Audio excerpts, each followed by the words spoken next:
morning. I'm here to talk about my car. Mike's doing the shoot for me. It's a 79 Malibu G-body. I bought it as a second car.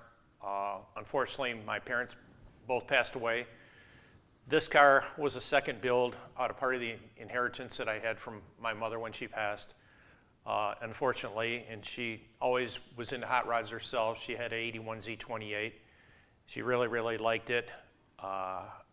The Camaro, that is. I had a 69 Camaro, full-on drag race car, and I made it street legal. I want to run that on the street also, but I thought the Malibu would be a little bit more user-friendly. Built it basically for my girlfriend. She's going to use it as a daily driver, driving back and forth to work and whatnot. It's a 79 Malibu, as I said. It's got a pretty stout big block Chevrolet. I searched for quite a while to find a gentleman to build a motor for me. I spoke with a couple different people in a couple different shops. And initially, the cash outlay was going to be, I tried to keep my goal somewhere around $20,000, and I blew that out of the water quite a bit ago. I drove all the way down to Kentucky. I found the car on the internet.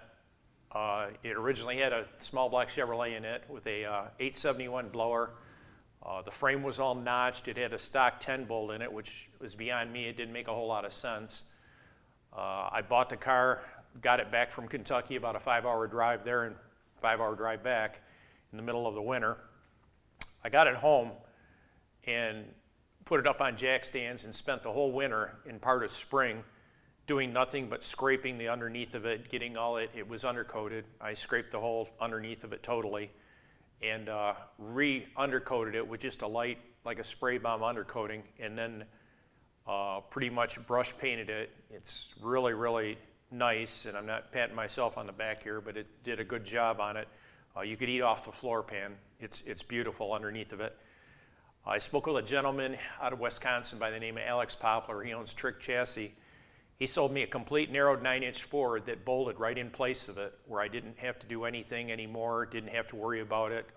It came with narrowed axles, center section, upper and lower adjustable control arms, and then we put an anti-roll bar in the back of it because it's notorious for having what they call a G-body shuffle, where the car twists and it kind of gets uneven. This will keep it centered. I put Viking shocks in the front. We're going to put Viking shocks in the rear. They're a very reputable company, and going from there, we just got the ride height. Shane and I measured the ride height on it, so we're going to get the shocks ordered this week for it, and pretty much finish going through it. I want to put the carpeting in it, put some anti-sound, or put some sound deadener in it so it's not going to be loud running into it. We're running 2 1/4 primary tubes into 4-inch collectors, and we're going to put mufflers on it from there. I want the car to basically look like just a nice street car. I don't want anybody to really, I don't want it to scream a drag race car or whatever. And as I was saying, after I got the car all done in that, I searched around for engine builders, and I couldn't really find anybody that could build anything decent that wasn't just astronomical or somebody that was reputable, because nowadays there's a lot of people that want to take your money and they're not going to do a very good job. And I heard about a gentleman by the name of Doug Hess. He used to work for Tim Arnold at Tico Racing Engine, and Tim kind of slowed his business down, and Doug pretty much took a lot of his equipment, moved it into his garage, into his shop, and pretty much went on from there. Doug's had NASCAR experience. He's done a lot of work. He built a lot of engines for Shane's son, Rusty, who's one of the nation's best oval track racers when it comes to dirt track. I talked to Doug about building a motor, and we sat down over coffee, and he says, well, let me put something together, come back next week. And this was on a Saturday. I came in the following Saturday, and I talked to him for quite some time, and he says, what you're trying to do and what you're trying to accomplish, you're probably looking at least $13,000 for just the motor alone. And that's just the motor with nothing on it. And I said, wow, there goes my goal of how much my expenses and my goal as far as trying to keep it under a budget. And he pointed up at a picture that he had on the wall.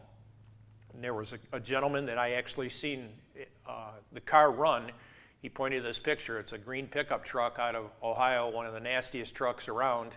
Runs at Milan all the time, and I seen Milan Dragway, and I seen the car run before, the pickup run before. And I mean, it would go down the track and just pull the wheels. It was just ungodly, a nitrous car. And I watched the car actually literally run 830s, 840s in a quarter mile. A gentleman by the name of Sherm Baker. Doug had told me that he was going to get a hold of Sherm and see it because he was going with dual turbos and was going to get rid of his nitrous motor, or he was using it as a backup. You'd see if he'd sell it to me. So he hemmed and hawed and talked to Sherm, and it took Sherm probably about a month to decide if he'd sell it to me or not. So I ended up getting the motor, and I took the motor, the oil pan off the motor that was on it, and repainted the motor because he had it painted as like a Mountain Dew green. I didn't care for it.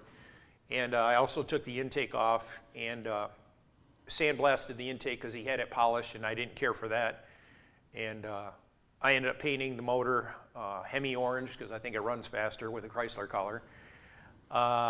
We had everything over here at Shane's garage, and unfortunately Shane had some problems with his health and his back, and we really couldn't do a whole lot more to it. So I found a gentleman again on the internet that had a chassis shop here in Jackson, of all places. And he was out of Detroit. He worked for some other shops that was somewhat reputable. And I took it over to his garage, and we got the motor and everything all set in it.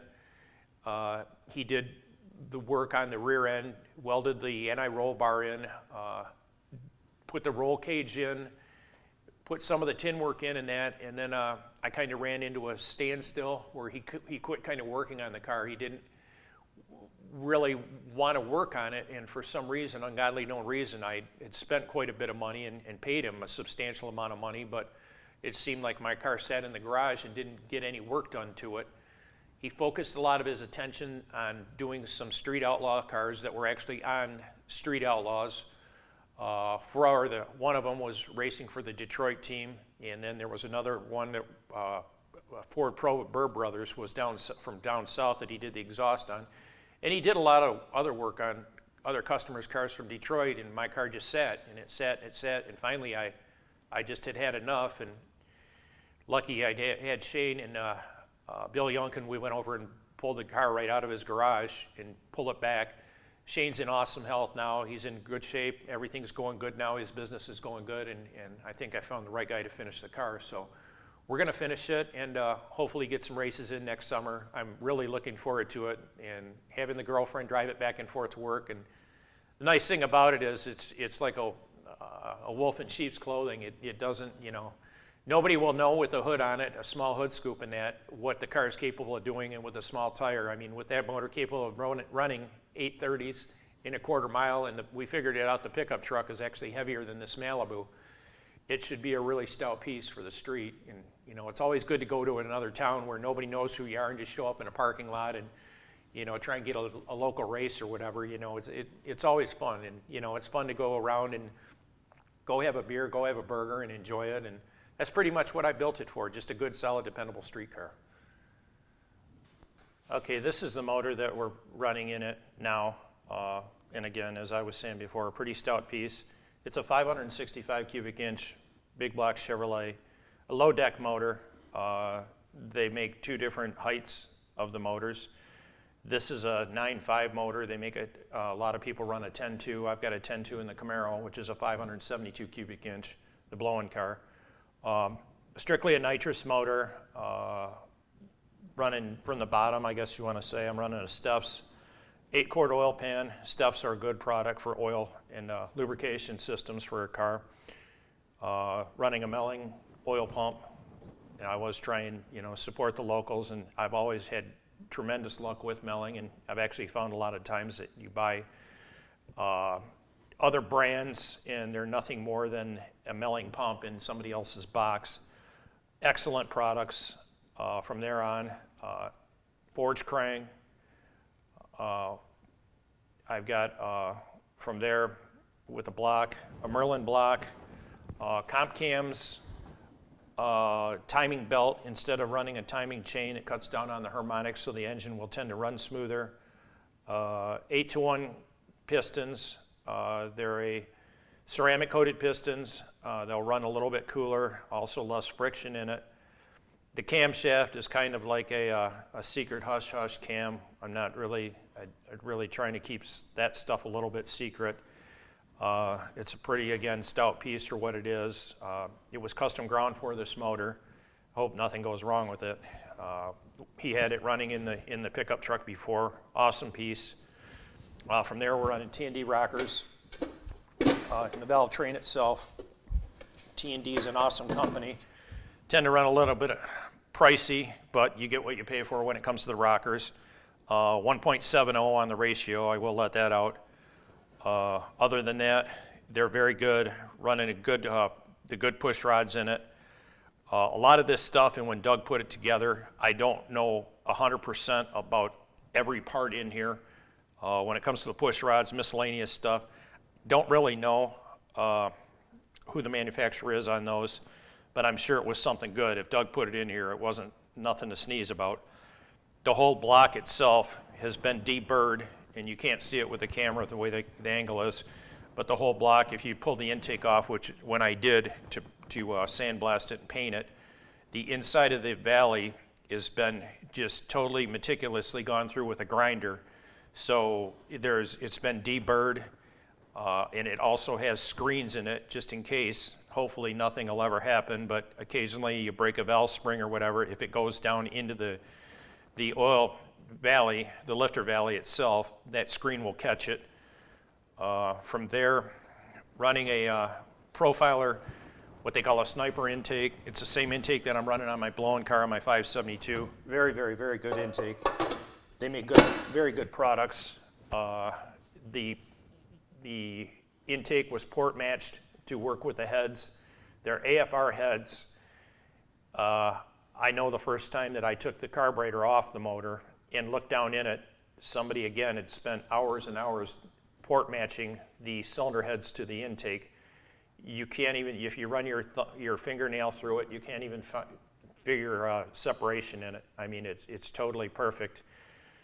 They're a set of AFR heads. They started out being, I think, a smaller port, and they're just humongous now. I mean, they're just big. The cylinder heads have a lot of stampings on them, miscellaneous stampings, and I think that that's kind of like if somebody was to go up and look at the heads, they're going to think that they're probably a mild set of heads. And when Sherm had the motor before me in his pickup, he did a lot of grudge racing, so people would come up and look at it one angle and look at it at another. And it was kind of, again, a hush-hush deal where he didn't really tell a whole lot of people what he was running, kind of like I was with the camshaft.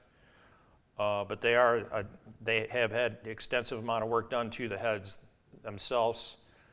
With the intake, and he put the intake on the top of it, he's running, and I'm running now, a Steve Johnson induction solution fogger kit. I called Steve because I'm kind of green at running nitrous, and I explained the situation to him that I wanted him to coach me through some of this, and would he take me under his wing? And he said he didn't have a problem with it, but I had to get the stamping off the intake manifold. So I called the very next day and gave him the intake numbers, the stampings off of it, and he said, "Oh no." And I said, "What's wrong?" And he says, "Oh, you've got Sherm Baker's old motor."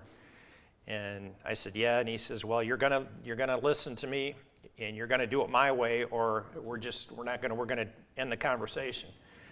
And I said, "Well, what do you mean?" And he said, "Well, he shot up to 700 horsepower nitrous through this motor. Then it had 1,000 horsepower natural on the 85.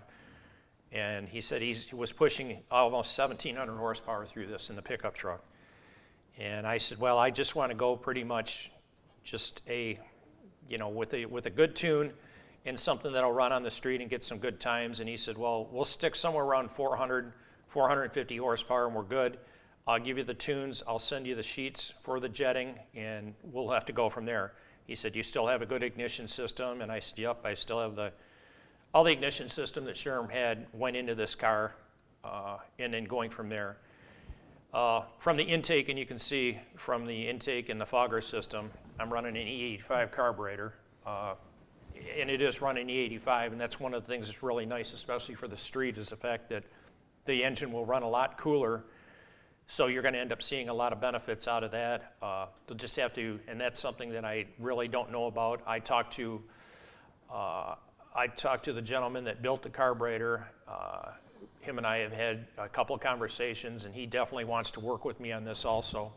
So I'll be running E85, and the catch-22 on something like that, and the real bonus is, instead of running the Camaro, which you're running C16 gas, and for the life of me, I don't even know anymore how much that is a gallon. I can just pull up to a pump and do a quick E85 test, and if you do a separation test on it, and everything looks good, I can just go to Meyer Thrifty Acres and pay $1.80 for a gallon of race gas, and you've got an instant race motor. So it's all cool.